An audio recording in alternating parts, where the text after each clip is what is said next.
we also, as the Republicans, are the party of law and order. We are the ones who are taking it upon ourselves to respect the law and order, and the foundation of law in the federal government is the Constitution. And if something isn't in the Constitution, then you're not allowed to do it. It's called unconstitutional. And I cannot find, for the life of me, in the Constitution anywhere that authorizes us to have bases outside of the U.S. And now I understand that there's a different global environment and a different world that we live in that the framers did in the 18th century. But having said that, how are we really taking a thorough examination of every base out there, and do we really need all 700 of them? First of all, we can't afford them.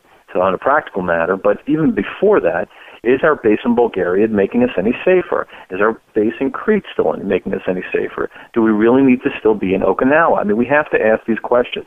No sacred cows.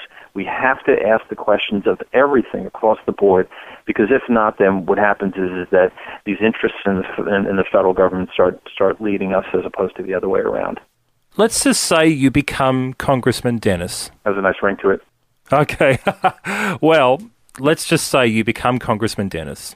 What bill would you like to have, or what legacy would you like to achieve while you're serving in office? Well, a couple of things. One, I'd like to see this Federal Reserve audited, and I'd like to eventually introduce and be part of the process that introduces a real free market in money. I'd like to see in other words, the laws that compel us to use Federal Reserve notes taken off the books.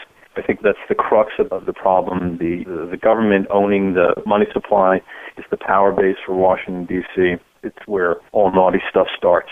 I'd also like to see that all legislation in the future and then retroactively, ultimately, have sunset clauses in them. In other words, you can't just pass a bill with spending associated with it in perpetuity. We have to get that under control.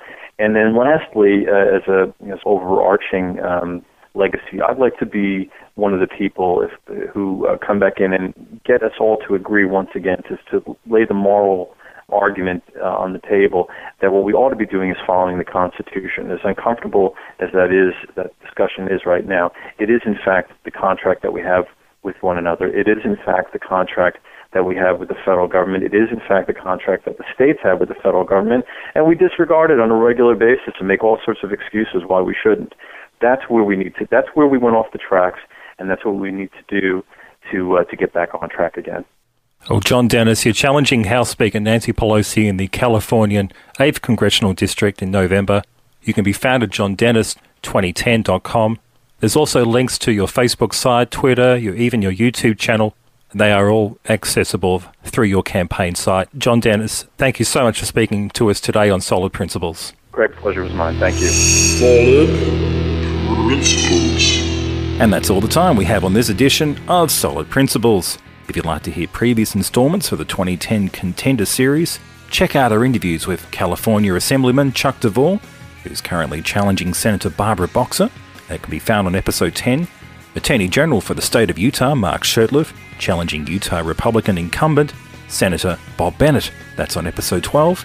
Also, Danny Tarkanian challenging Senator Harry Reid of Nevada on Episode 14, and candidates in the main gubernatorial race, including Peter Mills, Paul LePage, Sammy Bailey, and Alex Hammer. Those are found on Episodes 15, 16, and 17.